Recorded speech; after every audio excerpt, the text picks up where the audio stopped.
Terkait semakin santernya isu nama Sekda Kota Palembang terpilih sebagai PJ Wali Kota Palembang untuk mengisi jabatan selepas masa jabatan Wali Kota dan Wakil Wali Kota Palembang selesai pada 18 September 2023 mendatang, Sekda Kota Palembang Ratu Dewa yang ditemui pada Selasa 5 September 2023 memilih tidak banyak berkomentar. Menurut Ratu Dewa, saat ini dirinya belum mau berandai-andai karena saat ini penetapan PJ Wali Kota Palembang masih menunggu proses dan pengumuman.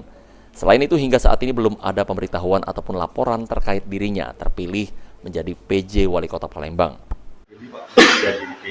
Oh, kalau itu saya masih belum mau berandai-andai ya, karena kita masih menunggu proses selanjutnya ya. Ya. Sudah ada ini ya, sudah ada istilahnya itu pemberitahuan gini lah kayak gitu Pak. Oh, sampai sekarang belum ada sama sekali. Ya. Ya. Sekda Palembang Ratu Dewa sendiri memilih akan mengikuti ketetapan yang dilakukan pemerintah pusat dalam penentuan PJ Wali Kota Palembang. Sandi Pratama, PAL TV.